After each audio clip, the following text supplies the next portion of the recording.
ಗುರುಪೂರ್ಣಿಮೆ ಜಾತ್ರೆ ಅಂಗವಾಗಿ ನಗರದ ಪಾವಗಡ ರಸ್ತೆಯಿರುವ ಶಿರಡಿ ಸಾಯಿಬಾಬಾ ಮಂದಿರದಲ್ಲಿ ಗುರುವಾರ ನಡೆದ ಸಾಯಿ ಗುರುಪೂರ್ಣಿಮಾ ಜಾತ್ರೆ ಮಹೋತ್ಸವಕ್ಕೆ ಸಾವಿರಾರು ಭಕ್ತರು ಆಗಮಿಸಿ ಸ್ವಾಮಿಯ ದರ್ಶನವನ್ನು ಪಡೆದರು. ವೆಂಕಟ ಸಾಯಿ ಸೇವಾ ಟ್ರಸ್ಟ್ ಹಾಗೂ ಶ್ರೀ ಸಾಯಿ ಸದ್ಭಕ್ತರ ವೃಂದದ ವತಿಯಿಂದ ಸಾಯಿಬಾಬಾ ಮೂರ್ತಿಯನ್ನು ವಿವಿಧ ಬಗೆಯ ಹೂಗಳು ಹಣ್ಣುಗಳಿಂದ ವಿಶೇಷವಾಗಿ ಅಲಂಕರಿಸಲಾಗಿದೆ.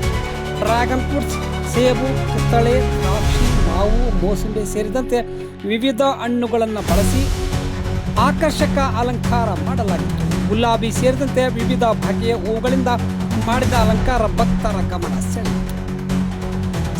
ಸಾಯಿಬಾಬಾ ನಗರದ ಮುಖ್ಯ ದ್ವಾರದಿಂದ ಮಂದಿರದವರೆಗೆ ಸುಮಾರು 2 ಕಿಲೋಮೀಟರ್ ದೂರದ ರಸ್ತೆ ಎರಡೂ ಬದಿಗಳಲ್ಲಿ ವಿದ್ಯುತ್ ದೀಪಾಲಂಕಾರ ಹಾಗೂ ಕೇಸರಿ ಬಣ್ಣದ ಧ್ವಜಗಳನ್ನು ಅಳವಡಿಸಲಾಗಿತ್ತು.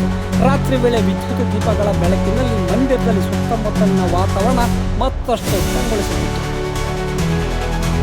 ಗುರುಪೂರ್ಣಿಮಾ ಅಂಗವಾಗಿ ಸತ್ಯನಾರಾಯಣ ಸ್ವಾಮಿ ಪೂಜೆ ಕಾರ್ಯಕ್ರಮವು ಸಹ ಬೆಳಗ್ಗೆಯಿಂದಲೇ ಚಳ್ಳಕೆರೆ ನಗರ ಹಾಗೂ ಗ್ರಾಮೀಣ ಪ್ರದೇಶ ಮಾತ್ರವಲ್ಲದೆ ಚಿತ್ರದುರ್ಗ ಜಿಲ್ಲೆ ಮತ್ತು ಸುತ್ತಮುತ್ತಲಿನ ಜಿಲ್ಲೆಗಳು ಹಾಗೂ ಹೊರ ರಾಜ್ಯಗಳಿಂದಲೂ ಭಕ್ತರು ಕುಟುಂಬ ಸಮೇತರಾಗಿ ಆಗಮಿಸುತ್ತಿದ್ದರು.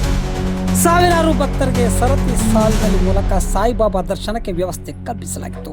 ಹೂವು ಹಣ್ಣುಗಳಿಂದ ವಿಶೇಷವಾಗಿ ಅಲಂಕರಿಸಿದ ಸಾಯಿಬಾಬಾ ಮೂರ್ತಿಯೊಂದಿಗೆ ಮಂದಿರದ ವಿದ್ಯುತ್ ಅಲಂಕಾರವು ಭಕ್ತರನ್ನು ಆಕರ್ಷಿಸಿತು. ಅನೇಕ ಭಕ್ತರು ಕುಟುಂಬ ಸಮೇತರಾಗಿ ಹಾಗೂ ಸ್ನೇಹಿತರೊಂದಿಗೆ ಛಾಯಾಚಿತ್ರ ಸೆಲ್ಫಿ ತೆಗೆದುಕೊಳ್ಳಲು ಮುಗಿಬಿದ್ದ ದೃಶ್ಯ ಕಂಡುಬಂತು. ಜಾತ್ರೆಗೆ ಆಗಮಿಸಿದ ಭಕ್ತರಿಗೆ ಅನ್ನ ಪ್ರಸಾದ ವ್ಯವಸ್ಥೆ ಮಾಡಲಾಗಿತ್ತು.